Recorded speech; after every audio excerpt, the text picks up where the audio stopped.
Welcome to the NerdBrand Podcast, everybody. We are here with guest Lauren Coulter. Did I say that right? Yes. And you are the owner, but you're in charge of franchising for Biscuit Belly.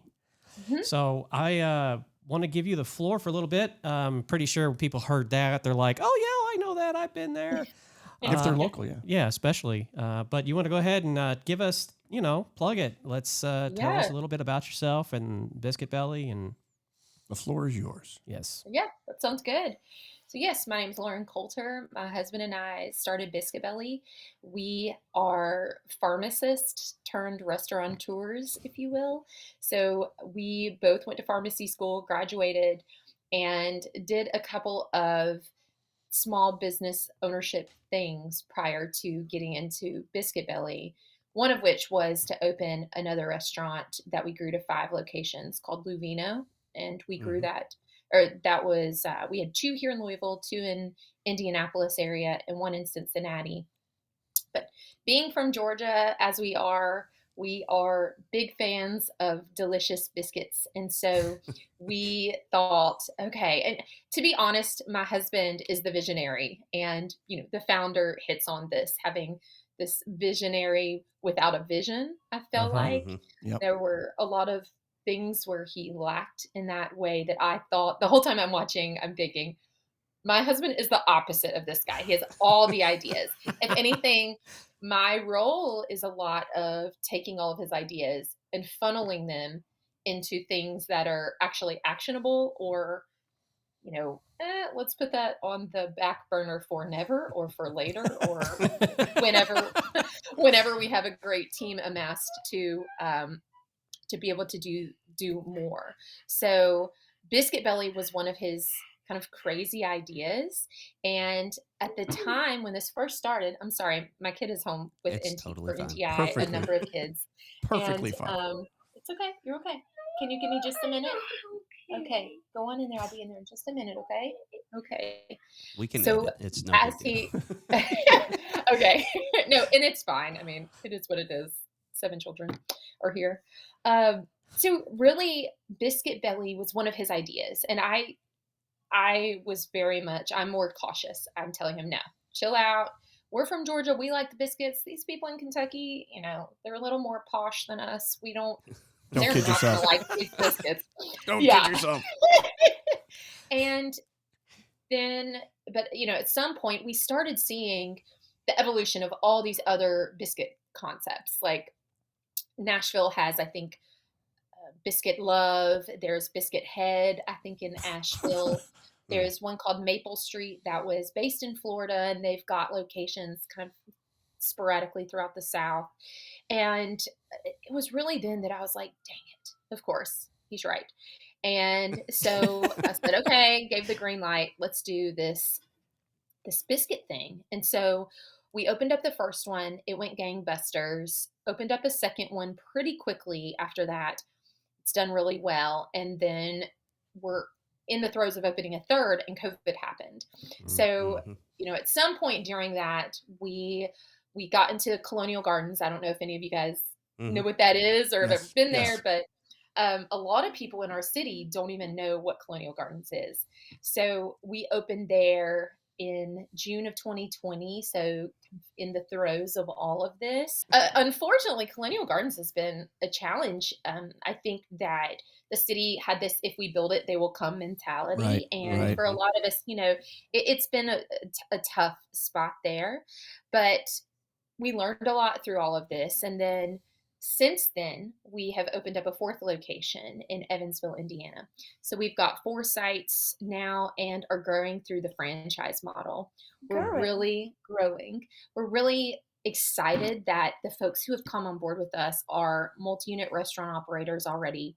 They know what they're doing, and they're willing to commit to really developing an area. So we have 20 stores in development from the franchise side, and that's through 4 different groups. So, first group committed to doing 6, the second's 4. We've got, I think, 5 and 5 for the 3rd and 4th. So really established operators who actually get excited about working with early stage franchisors because they know they can help shape the growth, and they can help shape and model kind of the experience that we call franchise partners, what we give franchise partners. Mm-hmm. So we're excited about that and kind of where this is all, going to lead us in the next couple of years. Last year, we were really focused on franchise development and sales. And this year we are really focused on giving the people that we brought in the most quality experience, because we know all it takes is for Jay Schaffner to call 3 of his KFC buddies and say, hey, Right. I love this concept, you should do it. If each of our 3 or 4 current folks do that, we'll be off to the races. So that's really where we are putting our dollars and our time and resources, is focusing on the experience that we're giving those people. Awesome. Yeah. In talking with you, we wanted to give this platform to you for a bit to talk about Biscuit Belly, but we also mentioned the movie The Founder, Right? Who is kind of reading this from IMDb. So for the listeners out there, The Founder is a 2016 American biographical drama film directed by John Lee Hancock and written by Robert Siegel, starring Michael Keaton as a businessman, Ray Kroc, and the film portrays the story of his creation of the McDonald's fast food restaurant chain. There's one line that the movie starts with when Ray Kroc's like, I guess, I don't want to say it's breaking the fourth wall when he does it, but he talks about like persistence, and he's rehearsing for some speech. So kind of like the movie starts at the end, because it's, it has to dial back to like how he got there, because he's already there, So a lot of people know that he's not, unlike you and your husband, are very nice people and very honest. I think anybody that has seen this movie is kind of like, yeah, not a good model maybe to follow. I mean, he was successful, but it's I think Lauren put it really well when she said, whereas her and her husband, you've got a balance there. They are, to me, the best of what the McDonald's brothers and Kroc brought to the table together to formulate the McDonald's concept and to make it work. In embodied in the two of them, without the kind of underhanded kind of side that Kroc brought to the table. Yeah. As actually said, Ray Kroc was a visionary without a vision. Yeah. He was looking for a vision he could basically borrow. And that was that's how mildly. the movie started, right? I mean, he was selling multiple, I don't know what they call them, multiple, you can make like milkshake machines. Yeah. I mean, and then he went to the bank later on when things started working out, and he's sitting across the banker to get a loan. The guy's like, I know you. Yeah, from another failed idea he apparently had. So that kind of fits. John and I think sometimes I get to be that, I'm kind of that person, and John's like, well, hold up. How do we do that? Yeah, how do we do that? I've listened to past podcasts you've done, Lauren, and I was like, yeah, she's a process person. Yep. And that's the thing. I think with Biscuit Belly, one of the ways that it's been such a different process than with Luvino was everything was just kind of like, okay, we've got money in the bank. Let's do another one. Okay, let's see where this takes us. I mean, I think our website was like a Squarespace that I did back in the dark ages. And there was no real strategy or insight from the beginning. It was just like, this will be fun. Let's try it. Biscuit Belly has been we have put a lot more attention and focus into the foresight pieces, into the planning and into the strategy. And, to do that, we use this program that people are going to roll their eyes at as soon as I say it, but we use this thing called EOS, the Entrepreneurial Operating System. It's the book Traction. It is our Bible with our company. And it really focuses on, the visionary integrator is my role, integrator, that dynamic of, okay, these are the ideas and here's what we can actually do. But I agree. Yeah. As I watched the movie the whole time, I'm thinking this guy, he's trying to recreate what he's seen in other places instead of realizing and capitalizing on what's right in front of his face, because Right. that was a new concept, right? The Yeah. idea of we're selling a product, but really our bang and our buck is in the real estate. And Right. so, Yeah. there's it's just so crazy to me. I remember watching Shark Tank one night and seeing, I think it was Robert said to somebody, some people are innovators, some people are imitators, or you'll have innovators, imitators, and then idiots. And he said, I think this is an idiot. And I think about that a lot with this is, he was trying to imitate when he could have, when ultimately he had to innovate. But sometimes visionaries have such a struggle with the process pieces that they need somebody like me in my role. And Ray Kroc did ultimately have a person like that. It's actually referred to a lot in that book of the visionary integrator kind of relationship.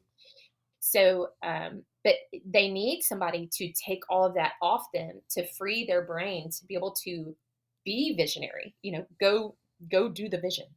Yeah. And then we're the people who are behind you. Now we all have to be aligned. And so he can't one day, what was happening at first was one day this shiny thing is this way. And so our team is moving this way. And then, this shiny team is this shiny thing is this way. And it gives your team whiplash. And so we really had to figure out, what are we focusing on? What is the most important thing for us to get done in the next 90 days, to accomplish these goals, these big, big goals that we have.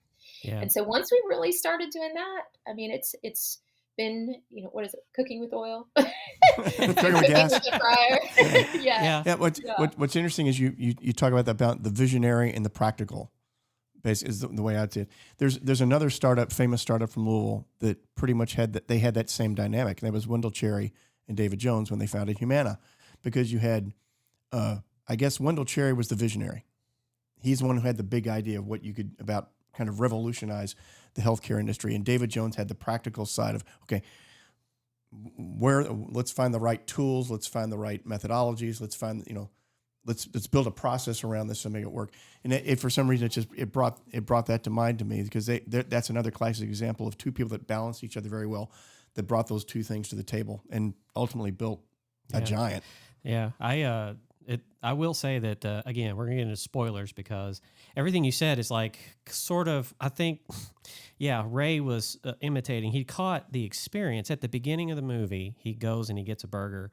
And I love the cinematography and how it's shot, because he's sitting on the bench and he's already got his food and he's just kind of looking around at everybody. And he's taking it all in. Yeah, he's taking it all in. And I think that what they're trying to show you is it's an experience. That's really what it was about, because anybody can make a burger. We've said before in NerdBrand, it's a what, anybody can make a burger. So, but why? And so then you start looking at that through that lens and you're like, yeah, people really dig this. Now, the mistake that I think Ray made was he went to the country clubs to get investors to become franchisees. And that's when everything fell apart. And then he realized by going to meeting a guy that was he was a Bible salesman. It's the first guy that was, and it was successful. Well, I think he found that the more sophisticated investors, all they cared about was turning the buck. That's all they cared about. Yeah, he walks out on the golf course, shaking the burger. What is this? This is not lettuce. What is that? Right. The people that were further, they're, the more down to earth investors care more, and they really bought into the concept itself rather than it's just a vehicle to make money. They understood. They have more to lose. Right. Well, exactly. So it mattered, and they understood. I think they understood better the value of what this new brand brought to the table and how unique it was. And I want to, on the one hand, I want to give Ray Kroc credit for seeing it, for seeing what the McDonald's brothers didn't necessarily see. Yeah. And there was a lot of conflict too between him and them. Oh yeah. Lauren, you talked about whiplash. I mean, they got whiplash a lot because Ray didn't do what you just said. He didn't really lay out the path. They were all going down the same road, but the two brothers really didn't know that. And that's why there was all that conflict. Well, and they had more of a boutique mentality, I think. That's how you would refer to it today. Yeah. Like a smaller, they didn't realize maybe the broad impact that they could have made. Right. Yeah. They kind of hit a limit. Yeah. They were hitting a limit. Yeah. So, I mean, it creates that strategy. You have to have strategy, which is one of our kind of internal mantras. Is like, you know, when we get a project or something comes across, everybody in our group is like, all right, what are we doing? And a lot of people are like, we're making a website, Jason. Like, no. That's great. What are we really doing? What are we putting on it? Right. Yep. I think there's the quality control aspect of it too. Is that something that you all are concerned about, have a lot of focus on from a systems Oh, perspective? yes. Mm-hmm. I mean, I feel like all that I'm doing is, you know, as somebody who's not in the kitchen, I'm not going to be the one, lucky you guys, I'm not going to be the one frying your chicken here. I just said frying your biscuits, but You can do that too. I'm not against that. It's Friday. Yeah, exactly. But I think that I've really spent a lot of time being in the weeds on all of our training documents, for instance. What all do we need to make sure that this is, you know, that if you go into St. Matthew's and you have that biscuit, and then you go to Lexington tomorrow and you have that biscuit, that it is the same, very same thing. And that is a mega challenge with every franchise or, you know, in the nation. And I think we're at this really funky space between, you know, we are really excited to bring on these people who are already multi-unit operators who know what they're doing. The challenge and the rub with that is we have a Biscuit Belly way, and we know the Biscuit Belly way can be improved upon. Like, we know there are things that we can probably have better processes around and things like that. But overall, this is the way that we have done things and we've been successful. So, you know, if you're wanting to chop an onion this way and the Biscuit Belly way is this way, you know, you have to retrain people. And so it's interesting, even just training we have a Lexington franchise group will be opening in a few weeks, and they sent in 2 operators, one of which has a long history, I believe, with Chipotle, and then one who's brand new to the restaurant game. And our training team learned a lot about their 2 different avenues of learning. So whereas the one who had never been in the restaurant space before took it all in, was just go, as we said, the other person was asking a lot of critical questions about our processes. So it's, you know, it's the good and bad there. And I just, as I was watching that movie, I kept thinking about the same thing. You have these, you know, high level investors who know it all. And then, but the most successful person was that, you know, guy who didn't know anything. So, trusted the process. Right. Yeah. And a guy, you know, there's degrees to which we're developing that process, right? Like, a man that I love listening to and hearing speak, his mantra is make everything about your franchise able to be executed by an average person on an average day, you know, with an average, an average like ability.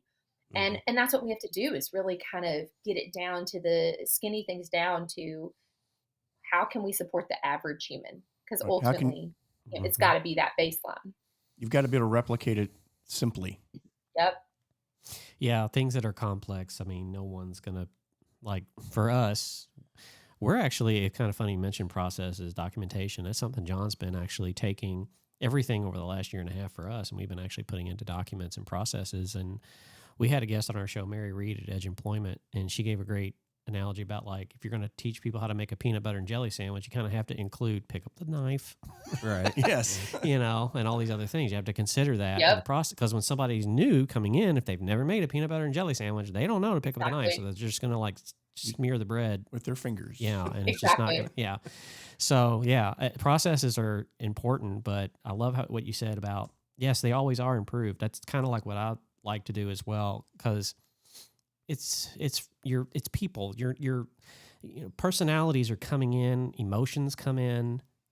People want to work differently. Like there's that saying, you know, treat people like you want to be treated, but you really should treat them like they want to be treated. And so you kind of have to learn them and learn how they work, and then you can develop your processes and they become more concrete, and then your organization, I think, becomes stronger as a result. All of that takes so much time. Yep. And that's the one thing that I think is a challenge, is like, how do you do that? And especially now, you know, because your organization's like just taking off. I mean, you're like 120 miles an hour. And so when you have a company like that or in an idea or whatever it may be, when it's going that fast, you're making these processes like agile really becomes a thing, and it kind of looks like organized chaos, but you do have a path.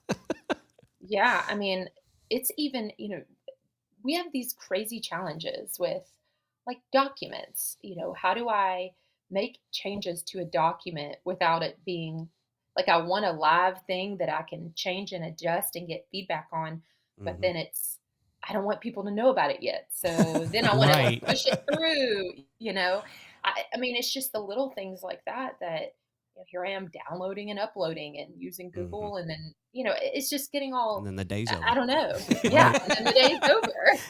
Yeah. Yeah.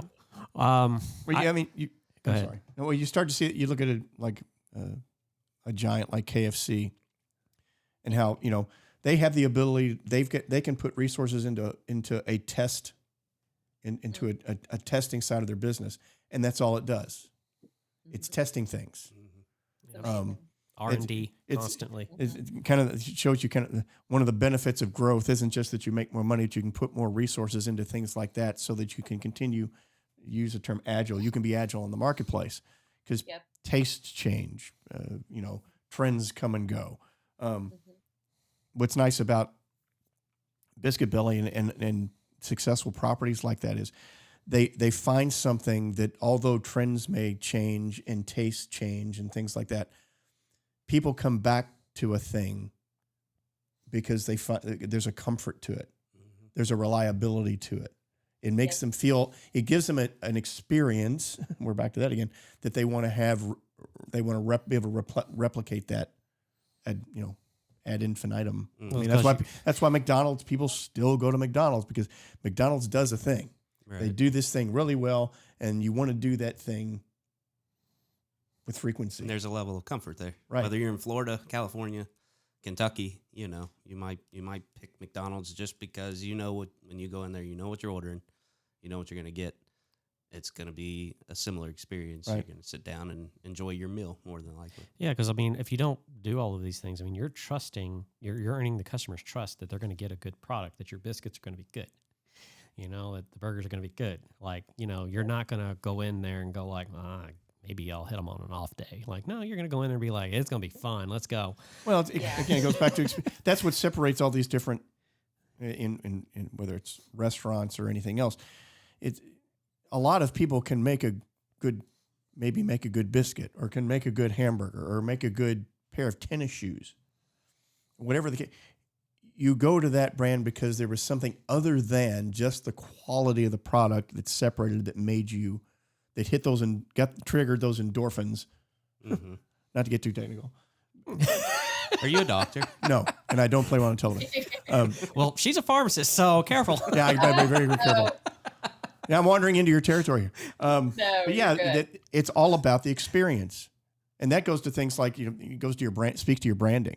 It speaks to the design of your locations, the colors, all the other things going on around that biscuit that really are what make people come back again and again. Well, and we are competing with this mindset of the buy one get one bacon, egg, and cheeses that you get if you order on the McDonald's app. Right. We are competing with this 3 for $3.33 concept. Right. And my son said, "What?" You'll learn. No. And so that's what we try to, I think that's been the biggest challenge for us, is in certain markets to communicate the value that our product is as compared to a 3 for $3.33 bacon and cheese, Right. And so, when you come in, that's why the experience is so important. We're selling a $10 biscuit. We know that it is expensive, but also I would hope that if your family walks into a Biscuit Belly, that they're getting a bit more of a robust experience than they would. Mm-hmm. Yeah. Exactly. You can't get a $10 biscuit at McDonald's. Do you want a $10 McDonald's biscuit? Probably not. No, I barely probably want not. the 333 one. Yeah, I'll be honest I with wasn't going to say anything, but Yeah. yeah. you. Well, there's Yeah. another brand we're not ever going to get a sponsorship from, Mitch. Thanks. Hey, well, real talk. I love the bacon, egg, and cheese at McDonald's. If we are traveling, we pull in everywhere because we know it's going to be the same. It's the Yeah. bacon, egg, and Yeah. cheese. Oh, yeah, So good. exactly. Now, McDonald's isn't my thing for lunch and dinner. However, my son is obsessed. And I know I can go through that line and get him a treat, and he loves it. So it is the expectation, I think, is what I'm driving towards, that where McDonald's, they're selling that reliability. We're selling that elevated experience and an elevated, a higher food product. Right. McDonald's does not use our bacon. I guarantee it. And the money that we spend on bacon could, we could house a number of people in Louisville with the amount that we spend on bacon. As a matter of fact, recently we've had Bacongate at our house, where my husband has just been obsessive about the prices of bacon. So isn't it crazy? Y'all are That's getting ridiculous. some delicious bacon. I will say that. Deliciously expensive. It's funny, Lauren. It still comes back to reliability. The reliability you get at McDonald's is kind of at a baseline. You're a couple of steps above that, but it's still reliable. It's a higher quality product. It's a higher quality ingredients. I'm wandering into another brand. But it's still, you still have to be reliable. But you have to be a uniquely reliable in that. That's not going to taste, and that experience is not going to be the same as just walking into a fast food place where you're just kind of slapping it out. Yeah. Well, and I think what we've really had to do is tell that story. So when I go into Evansville, Indiana, and I work at that store, I will tell you, I'm out there before every customer orders. I am talking to them, and I'm saying, have you been here before? If you haven't been here, our biscuits are huge. Keep that in mind. And on the days that I am there, not overselling, but explaining our story about what to expect and heightening that expectation, we get better reviews. We get, better quality feedback. People post positive things more often because they go into it knowing, oh, this is going to be better than kind of the average product. So I just think that's so important. And that's a lesson that we've learned. We've had to learn the hard way, really.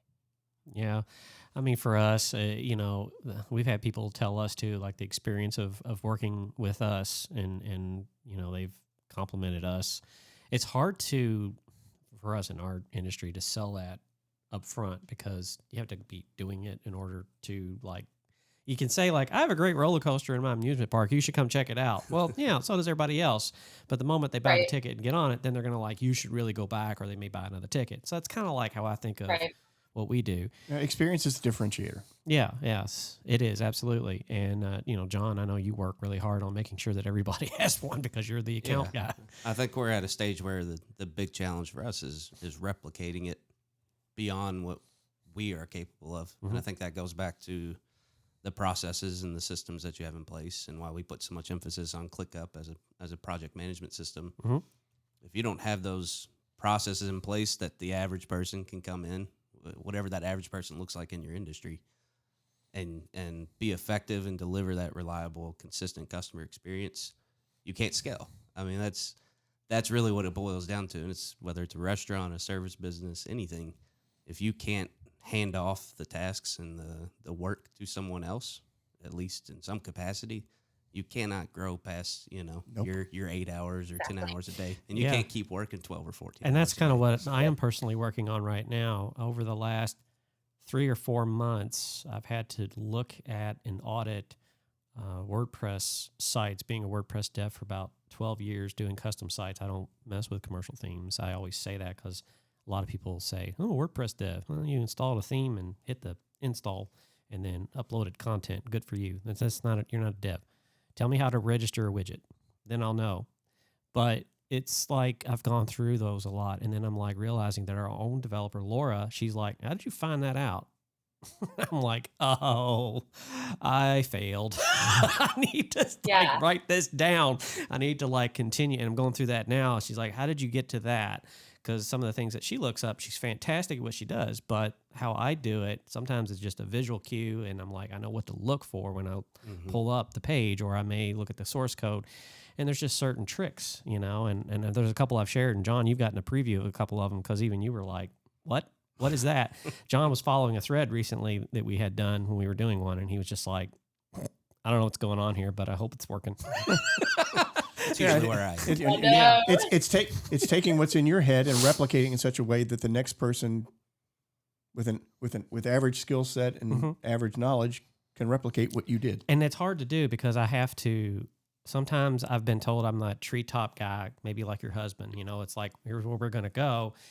But I am trying to be as much aware and self-disciplined that those that are around me have absolutely no clue what I'm thinking and where I'm going, you know, in 2 days. Even though I know, even if it's maybe just a lofty idea and I might get there, it's like I have these swing for the fence goals. And I may swing up here, but I know somewhere I may land here, and it's okay. You know, that's kind of how my philosophy works. Because I know that here is going to make everybody happy. Everybody's going to be okay. If I get up here, oh, well, I better be ready for that level. But that's kind of how I work. So now I'm going through the process of like, write it down, get it down, because we're starting to kind of get into that kind of movement.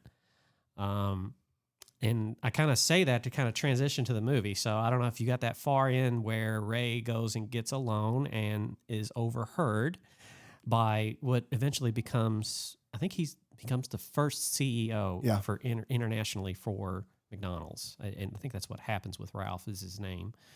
But he was an accountant. And he chases Ray outside the bank and he's like, "Well, I'll talk to you for a minute." And Ray's like, "No.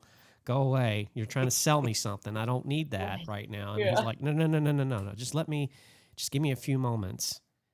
And he does, and it transforms McDonald's and Ray's life. Yeah, because he brought that understanding that, I mean, and Lauren alluded to it earlier, and it's the same with any business. You think you're selling this thing. I mean, with us, we think people think we're selling an ad or a website or a logo. In Lauren's case, you think you're selling a biscuit. No, that's not what you're doing. I mean, that's just the vehicle you're using to sell the larger thing. And that's what Ralph brought. Yeah. And that's the awareness he brought to Kroc. Yeah. And that's what I get to with NerdBrand because, you know, it's NerdBrand, but it's NerdBrand Agency. And I said before, it's also NerdBrand Podcast. Now, I don't want to we're not going to do a NerdBrand Biscuits just to kind of stay in our lane, Lauren. Nobody wants that. I was going to say good luck. We'll stick with Pillsbury. Yeah. I look like I enjoy the biscuits. I know I can't sell them or make them. So it's more of that for us. But, you know, for Ray, because he gave that few minutes, he looked at his books. You know, he looked at what Ray was doing, and he finally came to that conclusion, Mitch, kind of like what you were saying. It's like, you're not in the burger business. You're in the real estate business. You know, if you own the property that the franchise store is built on, you can do whatever you want with it. You can put the franchise on it, and they could put, you know, an apartment complex, turn it into a park for kids, do whatever. It's property. And so he ended up creating the McDonald's real estate company. And that's what ultimately made them profitable. Yeah. And the brothers got a hold of that when they saw that, and they lost it. And that was a pivot in the movie, and also a pivot in the business. And I think we all kind of know that if we're running a business and we're kind of trying to replicate something, at some point we're going to have to find that piece that we can either something say ancillary revenue or monetize or whatever. We're going to have to find that other thing, and it's going to come in its own time, I think, organically. But it is something that I know John and I, we thought of on the horizon, like, okay, what if, you know, it's just kind of the thing. And I like this movie and how it addresses it and kind of shows it. I mean, it seems very transparent. And it was interesting how it kind of a case study in the transformative nature of franchising a property. Yep. taking that but still somehow trying to stay true to the original idea that makes it desirable in the first place. Yeah, yeah. And the challenge is, again, the mundane challenge of, okay, this is a great idea. How do we make it profitable? Yeah. Right. Well, because the brothers were, the percentage that Ray was making after selling the franchise he was in the hole constantly, and he was just getting deeper into it. And that's what Ralph was telling him. And, Ray wanted to ask the brothers for basically a raise, an increase in the percentage. And they said no. And it was just constantly from them. No, no, no, no, no, no, no. And that I can understand Ray's frustration with that when you hear no all the time. And you're like, you guys don't have a vision. You don't see where this is going. And that was that constant fight that I've noticed in the movie. Like, they had the idea, but they didn't have any, like, I can't even honestly figure out, like, where they fit. The process is about the only place in the movie that I think that they shined. Everything else was, like, there was no vision. There was no, they weren't going anywhere past their store. Because they felt to grow beyond that, you lose more and more control of where it's going, and you lose control of things like the quality and what's true to the brand. Yeah, they had massive fears on that. So yeah, I want to go back to something, Lauren, you said a few minutes ago. Well, early on, when you're talking about the type of franchise partners, and you use the term partners, mm-hmm. and you really do take advantage of what the knowledge and skills that they bring to the table to help you evolve your brand. Am I understanding you? Did I catch that right? Yes. I mean, they are our guinea pig, but our feedback loop. I mean, everything that we are doing, I can't tell you how many times I've sent a couple of these folks, notes. Hey, here's what I got. What do you think? Do you think would this meet the need? Is this more than what you're expecting? Is this less? That piece is so important. I know in franchising, I mean, the replicating of the product and the ability to be able to step away, I think, for a founder can be really hard.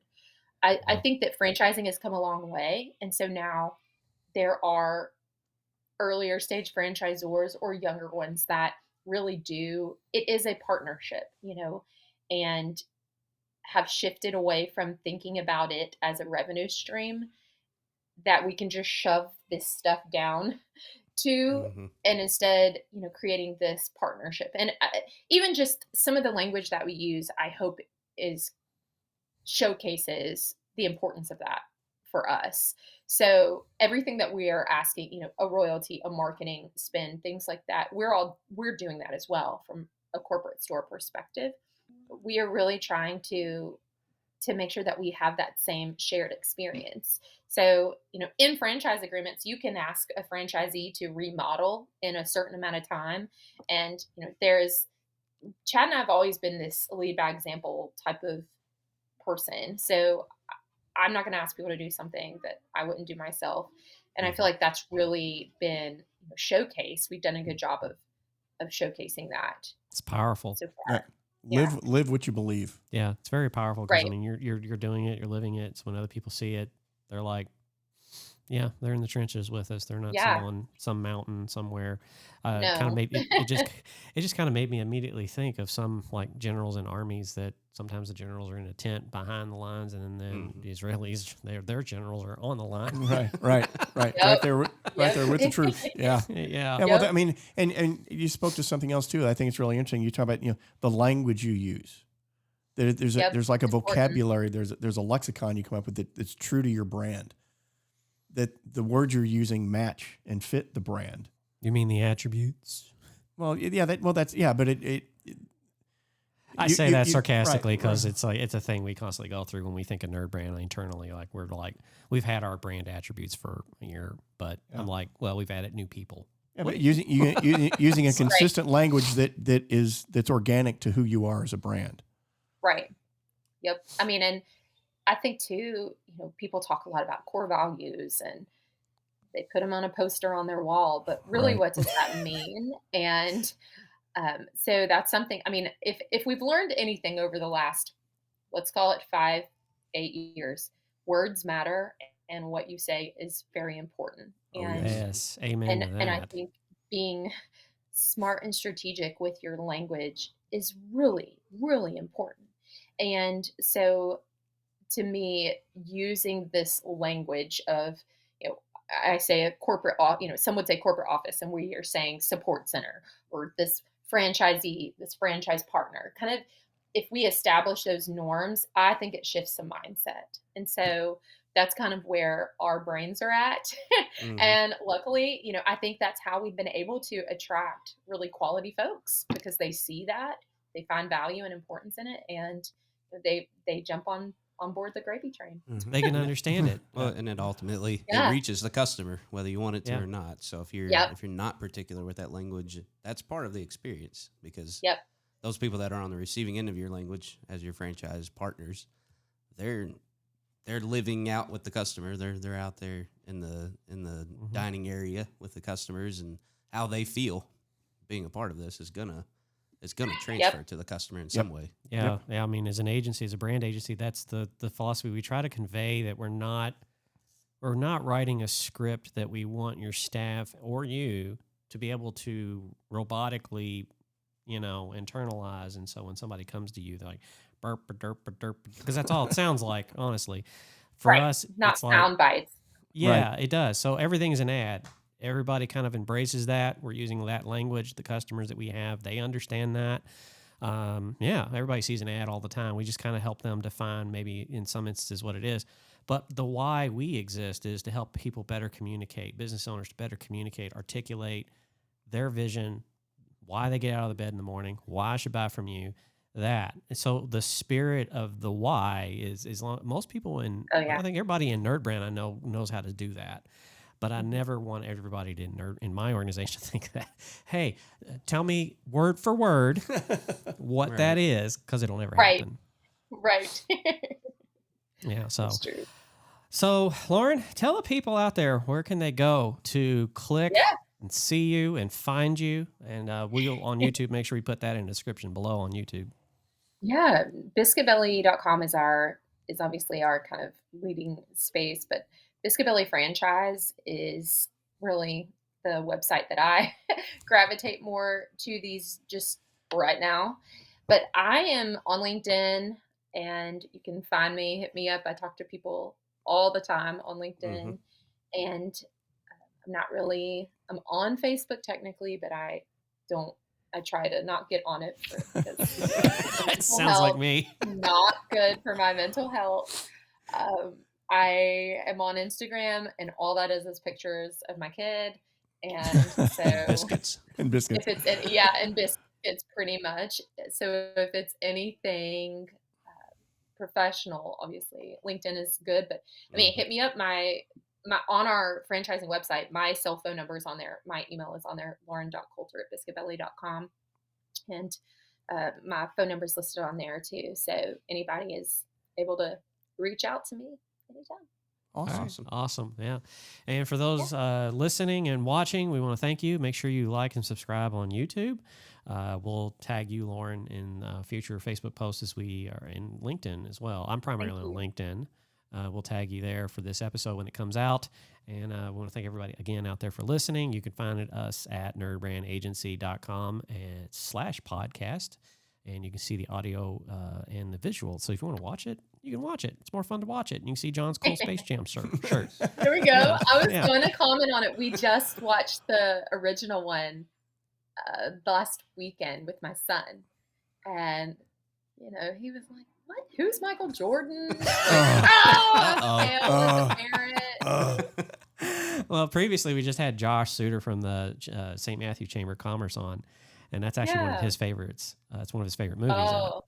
So, so we kind of spent a little bit of time talking about that, which is why John's wearing that, and then also sort of trashing the sequel.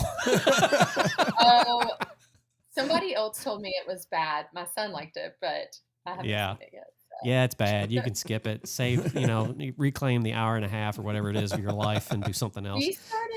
But that original movie, I was like, it is absurd. I remember every word of every song. Welcome to the Space Jam. Real dance. I know it I know every word to every song. And as soon as it started playing, and R. Nostalgia Kelly's wave. music's in there, I was like, I Believe I Could Fly. I was like, oh man, I can't sing that one. Surprised it hasn't been taken out. I know. It's so wild. If you're ever in Louisville, you need to come by the studio with us and do another show because it'd be a lot of fun. Get you to meet some of the folks there. I know. I should have done that from the beginning. You're more than welcome. Yeah. Anyways, again, everybody out there, thanks for listening. Check out Lauren, check out Biscuit Belly, and everybody remember, keep your nerd brand strong.